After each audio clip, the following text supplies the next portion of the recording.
April 12. From Joshua. Chapter 5. When all the Amorite kings west of the Jordan and all the Canaanite kings who lived along the Mediterranean coast heard how the Lord had dried up the Jordan River so the people of Israel could cross, they lost heart and were paralyzed with fear because of them. Israel reestablishes covenant ceremonies. At that time the Lord told Joshua, "Make flint knives and circumcise this second generation of Israelites." So Joshua made flint knives and circumcised the entire male population of Israel at Gibeath-Haaraloth. Joshua had to circumcise them because all the men who were old enough to fight in battle when they left Egypt had died in the wilderness. Those who left Egypt had all been circumcised, but none of those born after the Exodus during the years in the wilderness had been circumcised. The Israelites had traveled in the wilderness for 40 years until all the men who were old enough to fight in battle when they left Egypt had died. For they had disobeyed the Lord, and the Lord vowed he would not let them enter the land he had sworn to give us, a land flowing with milk and honey. So Joshua circumcised their sons, those who had grown up to take their fathers' places, for they had not been circumcised on the way to the promised land. After all the males had been circumcised, they rested in the camp until they were healed. Then the Lord said to Joshua, "Today I have rolled away the shame of your slavery in Egypt." So that place has been called Gilgal to this day. While the Israelites were camped at Gilgal on the plains of Jericho, they celebrated Passover on the evening of the 14th day of the first month. The very next day they began to eat unleavened bread and roasted grain harvested from the land. No manna appeared on the day they first ate from the crops of the land, and it was never seen again. So from that time on, the Israelites ate from the crops of Canaan. The Lord's commander confronts Joshua. When Joshua was near the town of Jericho, he looked up and saw a man standing in front of him with sword in hand. Joshua went up to him and demanded, "Are you friend or foe?" "Neither one," he replied. "I am the commander of the Lord's army." At this, Joshua fell with his face to the ground in reverence. "I am at your command," Joshua said. "What do you want your servant to do?" The commander of the Lord's army replied, "Take off your sandals, for the place where you are standing is holy." And Joshua did as he was told. Now the gates of Jericho were tightly shut because the people were afraid of the Israelites. No one was allowed to go out or in. But the Lord said to Joshua, "I have given you Jericho, its king and all its strong warriors. You and your fighting men should march around the town once a day for 6 days. 7 priests will walk ahead of the ark, each carrying a ram's horn. On the 7th day, you are to march around the town 7 times, with the priests blowing the horns. When you hear the priests give one long blast on the ram's horns, have all the people shout as loud as they can. Then the walls of the town will collapse and the people can charge straight into the town." So Joshua called together the priests and said, "Take up the ark of the Lord's covenant, and assign 7 priests to walk in front of it, each carrying a ram's horn." Then he gave orders to the people, "March around the town, and the armed men will lead the way in front of the ark of the Lord." After Joshua spoke to the people, the 7 priests with the ram's horns started marching in the presence of the Lord, blowing the horns as they marched, and the ark of the Lord's covenant followed behind them. Some of the armed men marched in front of the priests with the horns, and some behind the ark, with the priests continually blowing the horns.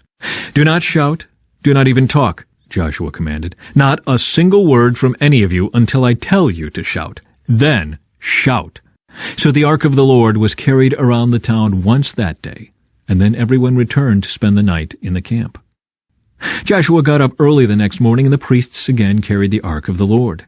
The 7 priests with the ram's horns marched in front of the ark of the Lord, blowing their horns. Again the armed men marched both in front of the priest with the horns and behind the ark of the Lord. All this time the priests were blowing their horns. On the 2nd day they again marched around the town once and returned to the camp. They followed this pattern for 6 days. On the 7th day the Israelites got up at dawn and marched around the town as they had done before. But this time they went around the town 7 times. The 7th time around, as the priests sounded the long blast on their horns, Joshua commanded the people, "Shout, for the Lord has given you the town. Jericho and everything in it must be completely destroyed as an offering to the Lord. Only Rahab the prostitute and the others in her house will be spared, for she protected our spies. Do not take any of the things set apart for destruction, or you yourselves will be completely destroyed, and you will bring trouble on the camp of Israel. Everything made from silver, gold, bronze, or iron is sacred to the Lord and must be brought into His treasury." When the people heard the sound of the ram's horns, they shouted as loud as they could. Suddenly the walls of Jericho collapsed, and the Israelites charged straight into the town and captured it. They completely destroyed everything in it with their swords, men and women, young and old, cattle, sheep, goats, and donkeys. Meanwhile, Joshua said to the 2 spies, "Keep your promise. Go to the prostitute's house and bring her out, along with all her family." The men who had been spies went in and brought out Rahab, her father, mother, brothers, and all the other relatives who were with her. They moved her whole family to a safe place near the camp of Israel. Then the Israelites burned the town and everything in it. Only the things made from silver, gold, bronze, or iron were kept for the treasury of the Lord's house. So Joshua spared Rahab the prostitute and her relatives who were with her in the house, because she had hidden the spies Joshua sent to Jericho, and she lives among the Israelites to this day.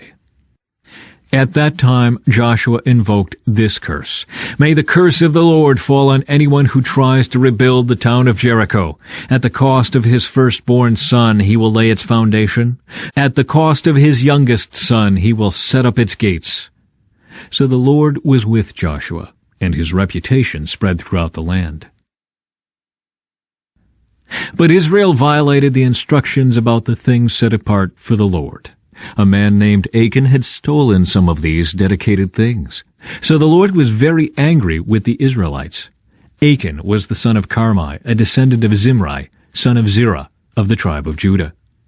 Joshua sent some of his men from Jericho to spy out the town of Ai, east of Bethel, near Bethaven. When they returned, they told Joshua, "There's no need for all of us to go up there. It won't take more than 2,000 or 3,000 men to attack Ai. Since there are so few of them, don't make all our people struggle to go up there." So approximately 3,000 warriors were sent, but they were soundly defeated. The men of Ai chased the Israelites from the town gate as far as the quarries, and they killed about 36 who were retreating down the slope. The Israelites were paralyzed with fear at this turn of events, and their courage melted away. Joshua and the elders of Israel tore their clothing in dismay, threw dust on their heads, and bowed face down to the ground before the ark of the Lord until evening. Then Joshua cried out, "O sovereign Lord, why did you bring us across the Jordan River if you are going to let the Amorites kill us? If only we had been content to stay on the other side. Lord, what can I say now that Israel has fled from its enemies? For when the Canaanites and all the other people living in the land hear about it, they will surround us and wipe our name off the face of the earth. And then what will happen to the honor of your great name?" But the Lord said to Joshua, "Get up. Why are you lying on your face like this? Israel has sinned and broken my covenant. They have stolen some of the things that I commanded must be set apart for me. And they have not only stolen them, but have lied about it and hidden the things among their own belongings. That is why the Israelites are running from their enemies in defeat. For now Israel itself has been set apart for destruction. I will not remain with you any longer unless you destroy the things among you that were set apart for destruction. Get up. Command the people to purify themselves in preparation for tomorrow. For this is what the Lord, the God of Israel, says. Hidden among you, O Israel, are things set apart for the Lord. You will never defeat your enemies until you remove these things from among you. In the morning you must present yourselves by tribes, and the Lord will point out the tribe to which the guilty man belongs. That tribe must come forward with its clans, and the Lord will point out the guilty clan. That clan will then come forward, and the Lord will point out the guilty family. Finally, each member of the guilty family must come forward one by one. The one who has stolen what was set apart for destruction will himself be burned with fire, along with everything he has, for he has broken the covenant of the Lord and has done a horrible thing in Israel. From Luke, chapter 15. Tax collectors and other notorious sinners often came to listen to Jesus teach. This made the Pharisees and teachers of religious law complain that he was associating with such sinful people, even eating with them. So Jesus told them this story. If a man has 100 sheep and one of them gets lost, what will he do? Won't he leave the 99 others in the wilderness and go to search for the one that is lost until he finds it? And when he has found it, he will joyfully carry it home on his shoulders. When he arrives, he will call together his friends and neighbors, saying, "Rejoice with me, because I have found my lost sheep." In the same way, there is more joy in heaven over one lost sinner who repents and returns to God than over 99 others who are righteous and haven't strayed away. Parable of the lost coin. Or suppose a woman has 10 silver coins and loses one. Won't she light a lamp and sweep the entire house and search carefully until she finds it? And when she finds it, she will call in her friends and neighbors and say, "Rejoice with me, because I have found my lost coin." In the same way, there is joy in the presence of God's angels when even one sinner repents. Parable of the lost son. To illustrate the point further, Jesus told them this story. A man had 2 sons. The younger son told his father, "I want my share of your estate now before you die." So his father agreed to divide his wealth between his sons. A few days later, this younger son packed all his belongings and moved to a distant land, and there he wasted all his money in wild living. About the time his money ran out, a great famine swept over the land, and he began to starve. He persuaded a local farmer to hire him, and the man sent him into his fields to feed the pigs. The young man became so hungry that even the pods he was feeding the pigs looked good to him, but no one gave him anything. When he finally came to his senses, he said to himself, "At home, even the hired servants have food enough to spare, and here I am dying of hunger. I will go home to my father and say, 'Father, I have sinned against both heaven and you, and I am no longer worthy of being called your son. Please take me on as a hired servant.'" So he returned home to his father. And while he was still a long way off, his father saw him coming. Filled with love and compassion, he ran to his son, embraced him, and kissed him. His son said to him, "Father, I have sinned against both heaven and you, and I am no longer worthy of being called your son." But his father said to the servants, "Quick, bring the finest robe in the house and put it on him. Get a ring for his finger and sandals for his feet, and kill the calf we have been fattening. We must celebrate with a feast, for this son of mine was dead and has now returned to life. He was lost, but now he is found." So the party began. Meanwhile, the older son was in the fields working. When he returned home, he heard music and dancing in the house, and he asked one of the servants what was going on. "Your brother is back," he was told, "and your father has killed the fattened calf. We are celebrating because of his safe return." The older brother was angry and wouldn't go in. His father came out and begged him, but he replied, "All these years I've slaved for you and never once refused to do a single thing you told me to. And in all that time you never gave me even one young goat for a feast with my friends. Yet when this son of yours comes back after squandering your money on prostitutes, you celebrate by killing the fattened calf." His father said to him, "Look, dear son, you have always stayed by me, and everything I have is yours. We had to celebrate this happy day, for your brother was dead and has come back to life. He was lost, but now he is found." Psalm 81. Sing praises to God, our strength. Sing to the God of Jacob. Sing, beat the tambourine, play the sweet lyre and the harp. Blow the ram's horn at new moon, and again at full moon, to call a festival, for this is required by the decrees of Israel. It is a regulation of the God of Jacob. He made it a law for Israel when he attacked Egypt to set us free. I heard an unknown voice say, "Now I will take the load from your shoulders. I will free your hands from their heavy tasks. You cried to me in trouble, and I saved you. I answered out of the thundercloud and tested your faith when there was no water at Meribah. Listen to me, O my people, while I give you stern warnings. O Israel, if you would only listen to me. You must never have a foreign god. You must not bow down before a false god.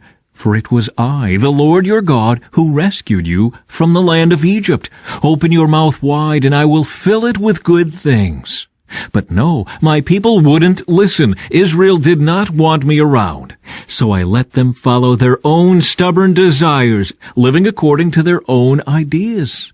Oh, that my people would listen to me. Oh, that Israel would follow me, walking in my paths. How quickly I would then subdue their enemies. How soon my hands would be upon their foes. Those who hate the Lord would cringe before him. They would be doomed forever. But I would feed you with the finest wheat. I would satisfy you with wild honey from the rock. From Proverbs, chapter 13. A wise child accepts a parent's discipline. A mocker refuses to listen to correction.